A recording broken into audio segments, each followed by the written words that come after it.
Primeiro Enoque e o Novo Testamento.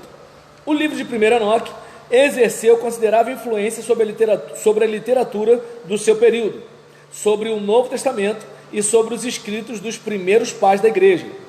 Há muitas afinidades entre esse livro e outros escritos judaicos, como o livro dos Jubileus, o Testamento dos 12 Patriarcas, a Assunção de Moisés, segundo Baruque e quarto Esdras.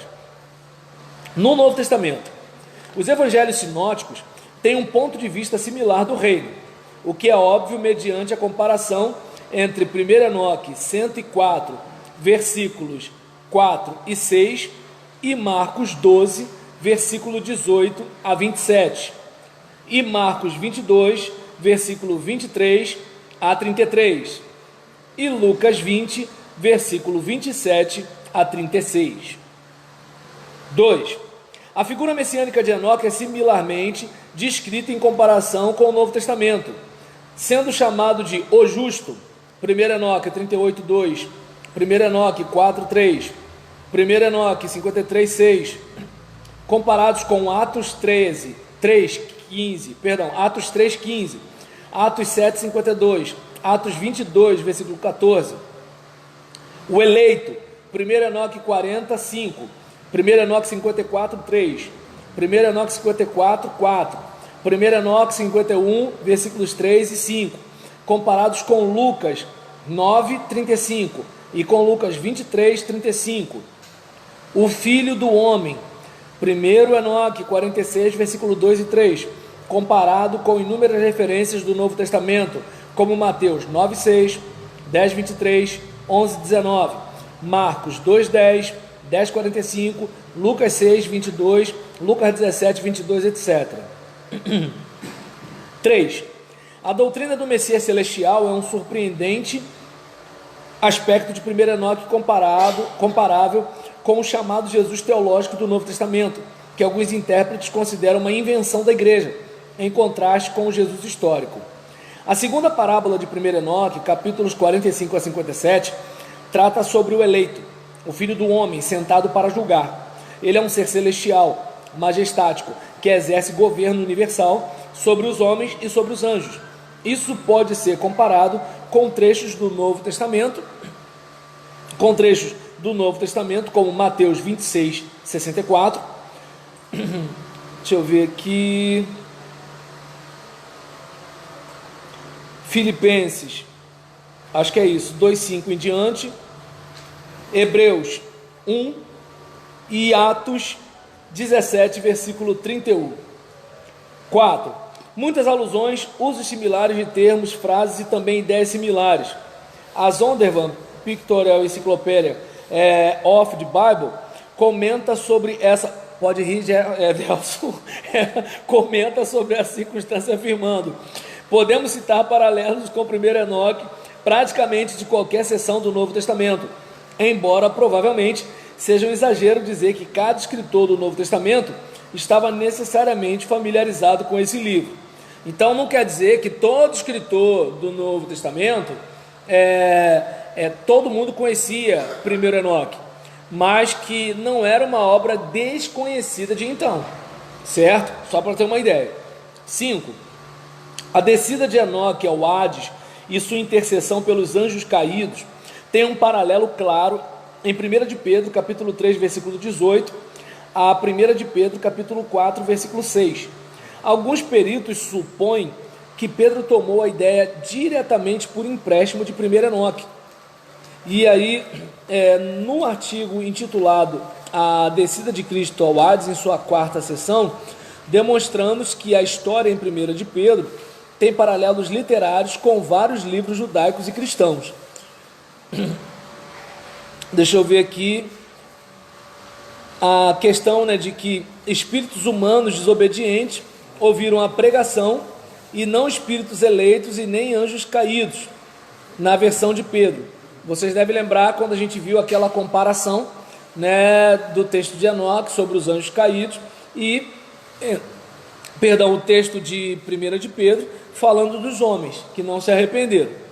Continuando aqui, deixa eu ver aqui, em relação a relatos relatos pagãos sobre a descida de heróis e deuses ao mundo infernal. Isso aí qualquer filme, qualquer desenho do Hércules mostra, né? E continuando aqui,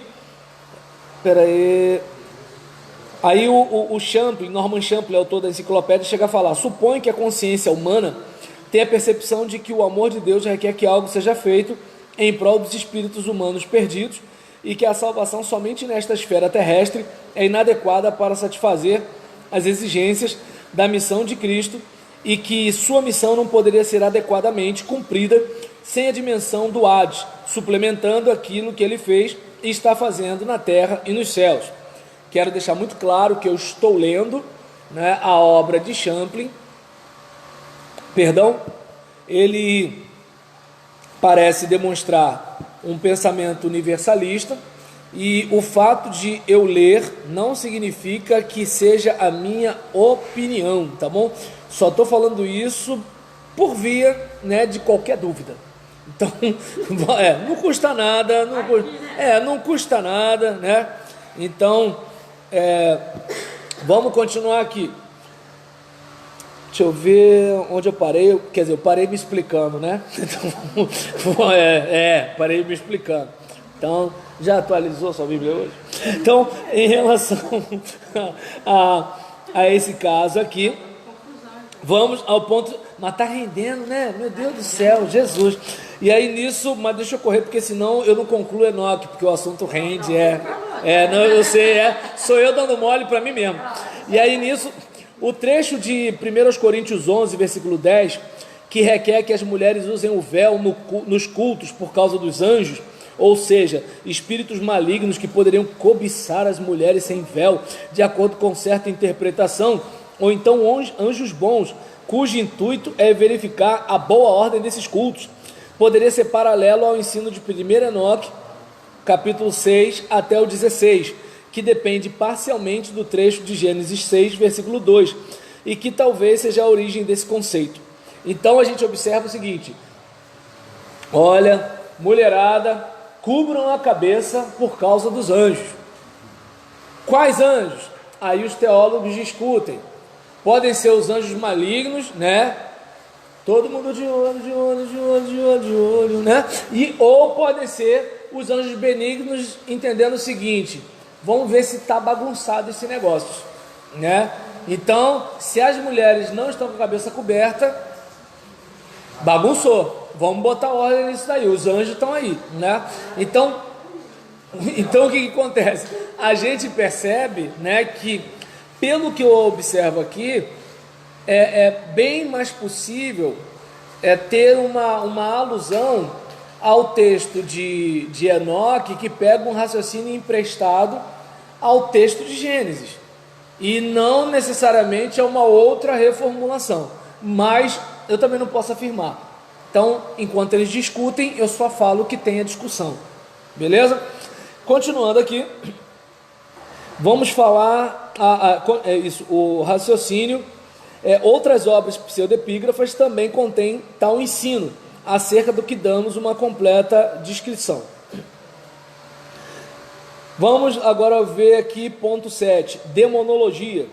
Os espíritos dos gigantes e dos monstros produzidos pelos anjos caídos e pelas mulheres humanas permanecem neste mundo para vexar os homens até o tempo do juízo. Então a gente percebe que acontece o seguinte: olha lá, a gente vê o anjo caído, né, se sente despertado, atraído sexualmente pelas mulheres humanas, os anjos pelas mulheres, rola um lance, e aí nisso que rola um lance, nascem as crias, só que as crias são um monstro, né, gigante, monstro não, gigante. Aí nesse caso, vem a água, aí a água vai, mata geral, só que os espíritos fazem? Tchau, mamãe, né? E o espírito, tchum, né? Então vai todo mundo embora e a mulher morre lá embaixo. Quem mandou, né? Pegou o ônibus errado, filho. E aí nesse caso aqui, a gente observa, né, que os espíritos dos gigantes e dos monstros produzidos pelos anjos caídos e pelas mulheres humanas permanecem nesse mundo para vexar os homens até o dia do juízo, embora esses monstros físicos tenham sido destruídos por intervenção divina. Isso promove a ideia de que os demônios são anjos caídos, dando uma ideia de que o Novo Testamento tem acerca da origem dos demônios. Então, é como, por exemplo, vai ter gente, não sei se eu não me engano, no livro Teologia Elementar de Bancroft, não confundir com Berkhoff. Bancroft, ele faz uma distinção entre anjos caídos e demônios. Agora, aqui, Champlin, ele fala sobre a possibilidade dos anjos caídos serem os demônios. E aí a gente pode observar o seguinte: tem aqueles que caíram do céu seguindo Satanás, mas tem aqueles, que deixaram a sua posição anterior por causa desse lance aí, que é claro, o Novo Testamento não é claro em relação a isso, mas fala parecendo, que está pegando um raciocínio emprestado de Enoque, que parece ampliar o que acontece em Gênesis, sendo que em Gênesis só fala filhos de Deus e filhas dos homens.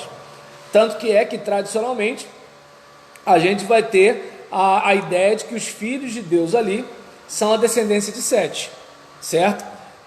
O problema é que na maioria das outras literaturas parece ficar futucando nessa ideia de primeiro Enoque. Mas aí é questão de vocês pesquisarem, quem sabe vem uma obra aí que vocês podem produzir depois. Eu sou um mero pastor de igreja, eu não sou teólogo por acidente, é uma teologia soft. Olhe lá, é o máximo para a gente, não ser arrastado pela onda aí do que está acontecendo no YouTube. Continuando, ponto 8, a Era Áurea, ou Reino Messiânico, como um período, deixa eu ver aqui, isso, ainda sobre demonologia, deixa eu ver aqui,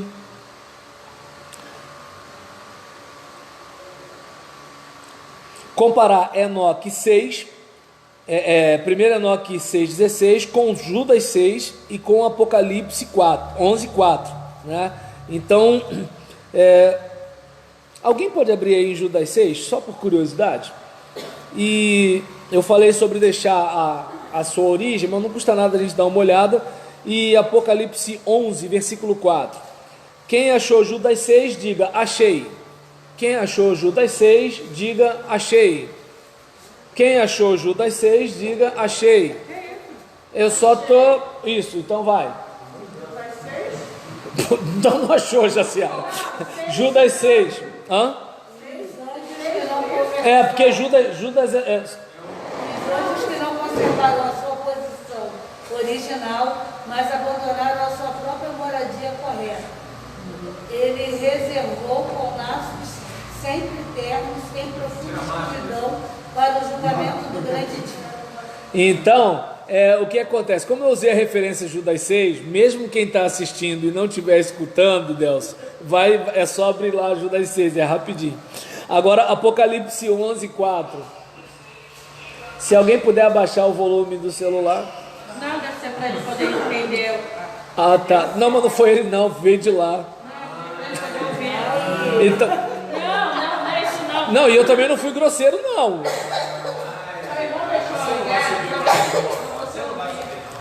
Vai lá, Apocalipse 11, versículo 4. São estas as duas oliveiras e os dois candeeiros que se acham em pé diante do Senhor da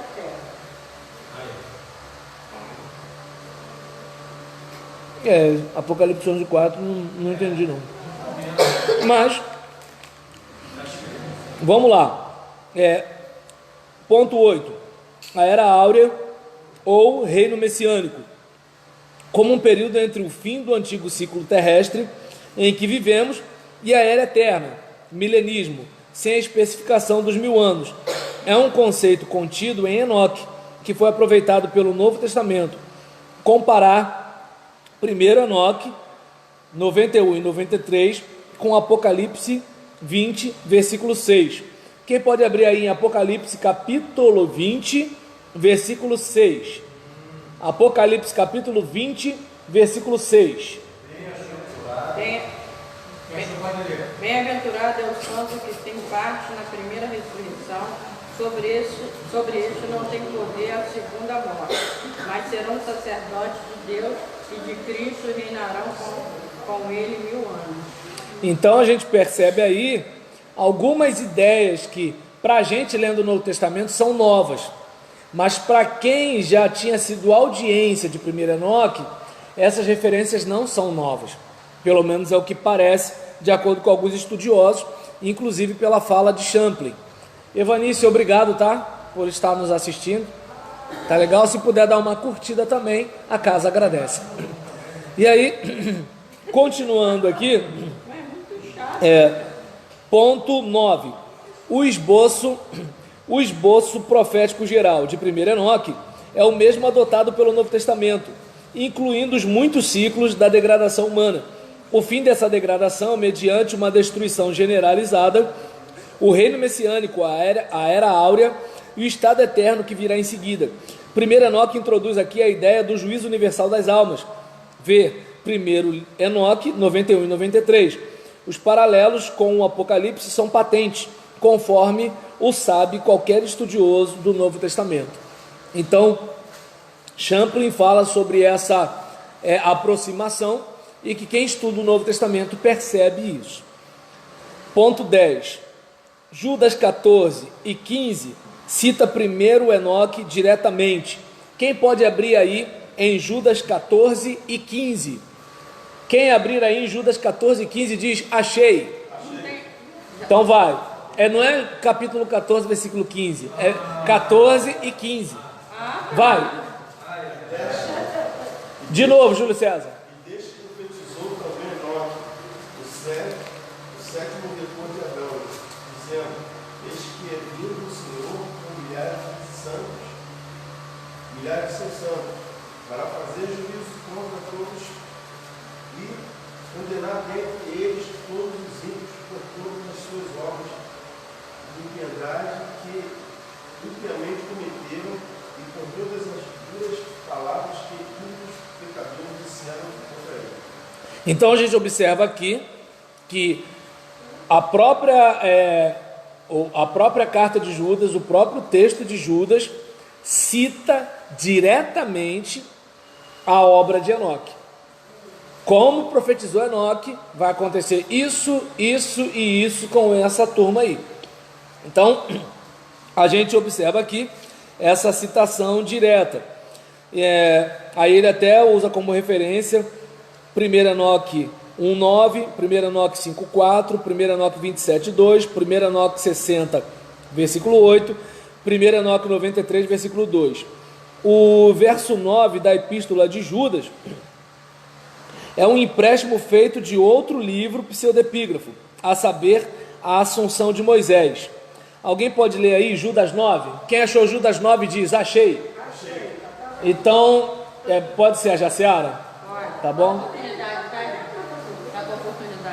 Bem forte. Contudo, o arcanjo Miguel, quando contendia com o diabo e disputava a respeito do corpo de Moisés, não se atreveu a proferir juízo infamatório contra ele. Pelo contrário, disse, o Senhor te repreende. Então, nós observamos aqui, que o versículo 9, ao pegar emprestado esse outro livro, que não é Enoque, mas é a Assunção de Moisés, a gente verifica que, assim, parece que não há problema para o autor citar essas obras. Ele está falando de uma turma, que, assim, tratava os espíritos malignos como se, assim, seu palhaço, uma coisa mais ou menos assim. E ele está dizendo, olha só, nem o arcanjo Miguel. O arcanjo Miguel, quando se dirigiu ao próprio diabo, o arcanjo Miguel falou o quê? O Senhor o repreenda. Entende? Assim, a gente não fez circo, a gente não fez nada, a gente chegou, fez o que tinha que fazer e acabou. Então, e ele usa esse texto para dizer que esses caras estão brincando com o que não conhecem. Porque se o arcanjo Miguel, de acordo com o texto que ele cita, se o arcanjo Miguel agiu sem fazer graça, então por que os seres humanos que não têm a noção que o arcanjo Miguel tem de quem é o diabo, vai fazer graça? Vai, fala. Então, serve também para os filhos de Cefas? Ah, tá falando daquele caso da coça? Da coça? Aham. Mais ou menos, porque ali eles não chegaram a fazer muita graça. O que acontece é que eles não tinham a autoridade. Lembra? Eu te expulso em nome do Jesus que Paulo prega. Sim. E aí o demônio fala: eu sei quem é Paulo e sei quem é Jesus, mas vocês quem são? Né? E aí...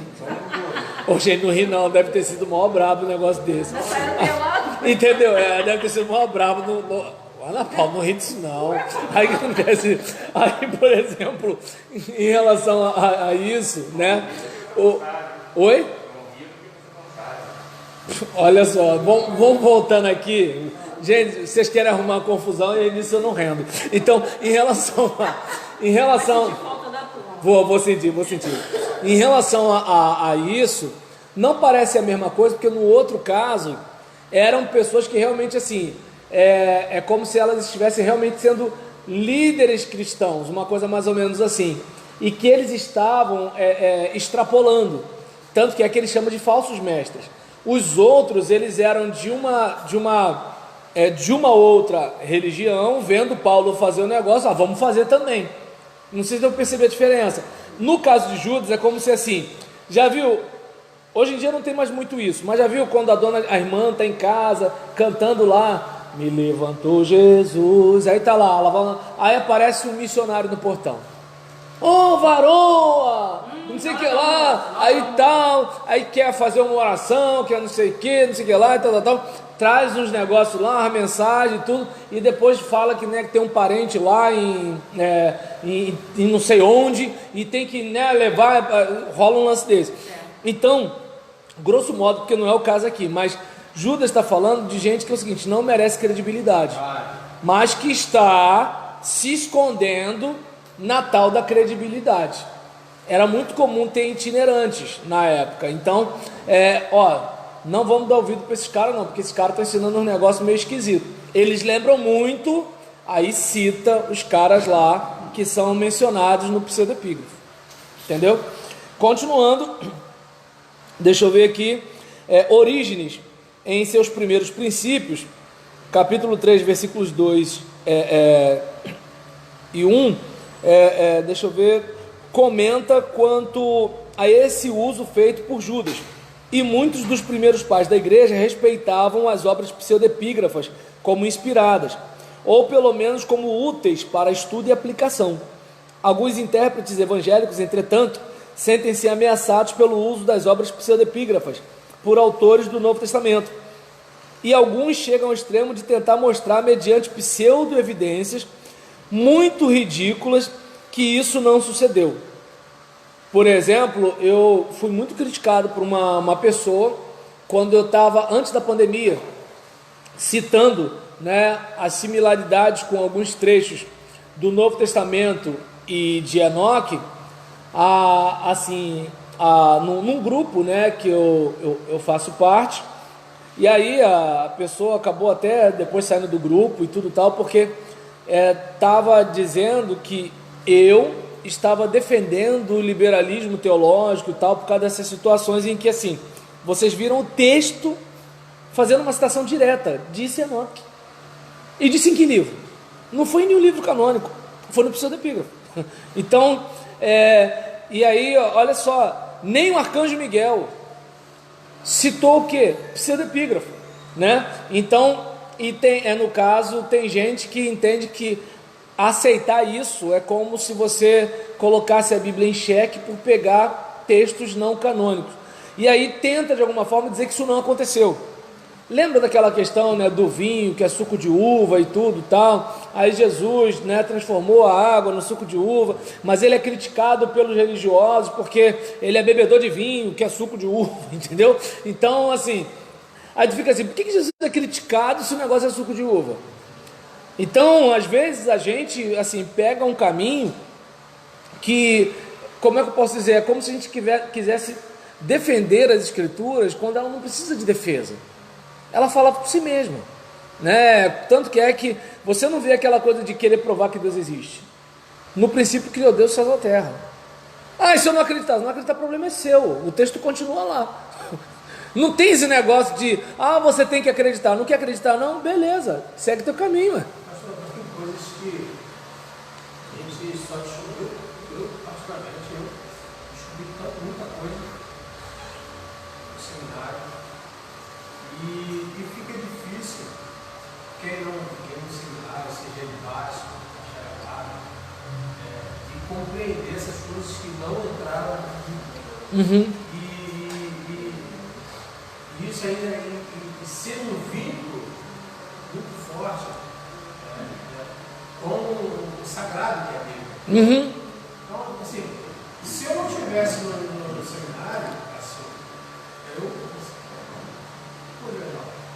Mas não sei, na igreja, quem pergunta isso? A gente lê e acabou. E a gente diz que aconteceu. Entende? Na igreja a gente ainda diz que aconteceu. Por exemplo, se eu fosse pregar esse texto, para que eu ia citar Enoque? Se o fato mais simples. Entende? Porque assim. Porque mesmo não tem livro de Enoque na Bíblia. Entende? Então assim, para que eu vou pegar esse caminho? Eu vou pegar o texto e expor o texto. Entende? O que pode acontecer é que um irmão curioso querer procurar que lugar da Bíblia, e geralmente um curioso que já leu a Bíblia e não encontrou a passagem. Porque o cara que nunca leu a Bíblia, ele vai achar que está na Bíblia em algum lugar e vai viver em paz. O que leu não. O que leu vai, mas pastor, eu não vi isso, e não sei o que lá, e tal. Ou seja, o que leu, mas eu pergunto, a maioria que está na igreja, leu a Bíblia toda ou não leu a Bíblia toda? A maioria. Tem coisas aqui versículos que você passa, que você lê, mas não significa nada. Mas diante de uma pregação, aquele versículo de Tiago no horizonte, você já começa a ler aquele versículo de outra forma e começa a ver o versículo anterior e posterior. Então, quer dizer, a questão é todas as vezes assim, se não tiver informação a respeito daquela informação, você vai passar. Gente, o colega está falando, hein? Mas vai. Você vai passar direto. Mas quando você ouve uma pregação, uma ilustração, alguma coisa em relação àquilo ali, os olhos já estão. Então, mas por exemplo, a gente quando prega, né, eu lembro de uma pregação, né, se eu não me engano, acho que foi do pastor Fanini na Melodia, eu era solteiro ainda, eu tenho 23 anos de casado, né? Aí o que acontece? Não, 23 anos de casado. Aí o que acontece? Ele falando numa pregação, né, sobre a Penélope que estava esperando o Ulisses. Eu sei que assim, todo mundo conhece o caso, né, do Ulisses que viajou e tal, e não voltava, o pessoal achava que ele não ia voltar, aquele negócio todinho e tudo tal. E aí nisso, não, ele vai voltar. Aí, agora eu não lembro se ele citou, se ele falou Odisseu ou se ele falou Ulisses, agora eu não lembro, mas acho que foi Ulisses. E aí nessa situação, quem entende de mitologia grega, depois me dá um bisu aí. E aí eu sei que ele falou um negócio desse para falar sobre a fidelidade da igreja na condição de alguém que está aguardando o Senhor. Quem ouve a pregação, assim, ele não está pegando um texto canônico, mas ele está pegando algo que a sua audiência tem um pouco de noção, nem que seja por causa de um desenho do Hércules, alguma coisa de mitologia grega, algum filme de sessão da tarde, alguma coisa assim, mas aquela ideia de assim, esperar. Porque realmente quem já assistiu, né, uma narrativa dessa em algum filme da mitologia, percebe que os caras ficavam tudo em volta da mulher mesmo. Ele já morreu, vai voltar não, ela não, eu estou esperando. Quem já assistiu sabe do que eu estou falando. E aí quando ele pega isso, ele pega e faz uma ilustração para que as pessoas possam ter aquela ideia de que muitas coisas vão ficar ao nosso redor nos assediando, e a gente tem que se manter firme, de que é o seguinte, não, ele vai voltar. Então, eu pergunto, quantos de nós não faz isso na hora de pregar?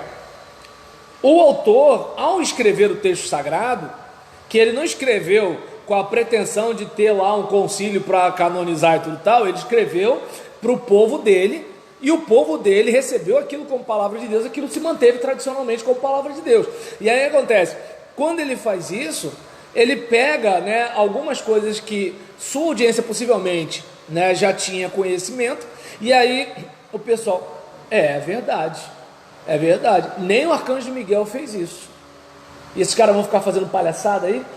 Cada uma, que negócio é esse?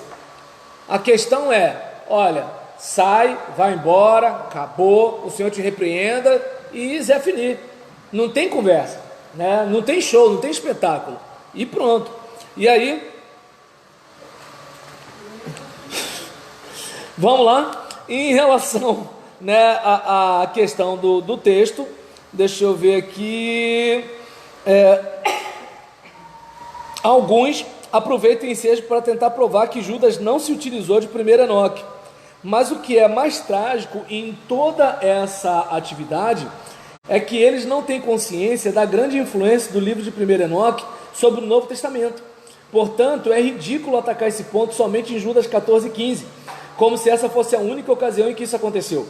Mas a atitude de vários dos primeiros pais da igreja quanto ao uso das obras pseudepígrafas contradiz a atitude moderna de alguns estudiosos, que preferem interpretar com desonestidade, contanto que não percam seu conforto mental. Antes, deveriam admitir abertamente que o Novo Testamento contém referências, alusões e empréstimos da parte dos livros apócrifos e pseudepígrafos. Quanto aos problemas criados por essa circunstância, aí a gente já falou um pouco anteriormente. A descoberta dos manuscritos do Mar Morto demonstra que, na própria cidade de Jerusalém, quanto nas obras apócrifas, quantas obras pseudepígrafas eram utilizadas e respeitadas, e que pelo menos alguns consideravam-nas obras inspiradas. Estes últimos exageravam, evidentemente, e note-se que isso não ocorreu somente entre judeus da dispersão. Temos que admitir, entretanto, que essas obras são de qualidade inferior, de modo geral, em relação ao cânon palestino do Novo Testamento. Mas essa inferioridade não significa que não eram obras usadas, né? Como aquilo que a gente até falou, acho que foi na semana passada, de que às vezes pode ter havido algum tipo de experiência estática, alguma experiência em que a pessoa ela recebeu algo e compartilhou com a sua comunidade local, e aquilo ali foi registrado e não entrou para o cânon, mas aquilo ali de alguma forma causou um impacto, e por isso aquilo foi escrito, e por isso aquilo foi levado para frente, e por isso aquilo foi utilizado numa obra tida como canona por nós.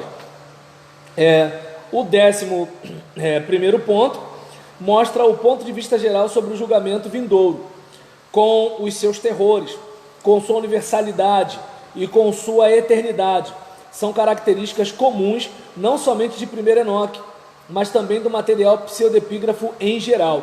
A gente percebe que a obra pseudepígrafa ela acaba contribuindo, né, para o pensamento escatológico, e nesse pensamento escatológico a gente não tem uma coisa voltada apenas para Israel, agora é cósmico, não é um negócio apenas temporal, mas é eterno.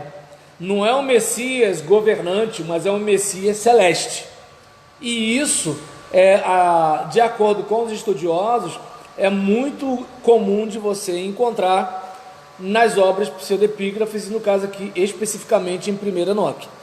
E aí, para a gente fechar, várias passagens do Novo Testamento, especialmente no Apocalipse, refletem esse material. Pouca dúvida resta de que a ideia geral do Novo Testamento foi emprestada das obras pseudepígrafas.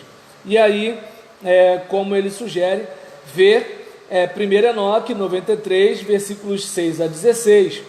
O fogo do inferno foi aceso pela primeira vez em 1 Enoque. Ou seja, aquela ideia de que você vai penar para sempre, né, no fogo, na eternidade. Você pode reparar que quando as pessoas morriam no Antigo Testamento, elas iam para a junta dos seus pais, elas iam para a sepultura. Fulano foi descansar com seus pais, fulano foi para a sepultura, fulano desceu, acabou. No Novo Testamento não, já tem o fogo que não se acaba, o fogo que não se apaga, não acaba, não apaga, né? É o mesmo fogo.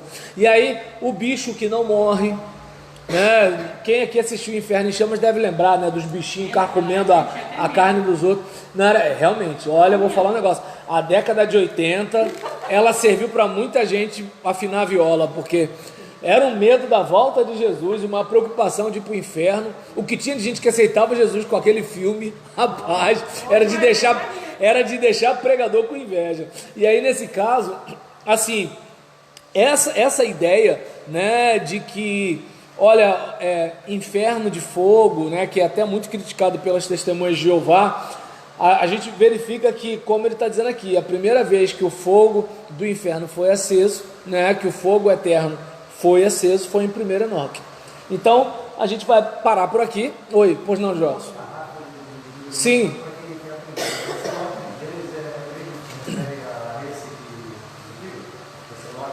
Bem, a obra pega o nome desse Enoque. Exatamente, pega o nome desse Enoque. Mas, de acordo com as pesquisas, os estudiosos praticamente têm certeza de que não foi esse Enoque que escreveu. Entende? Então, o que acontece?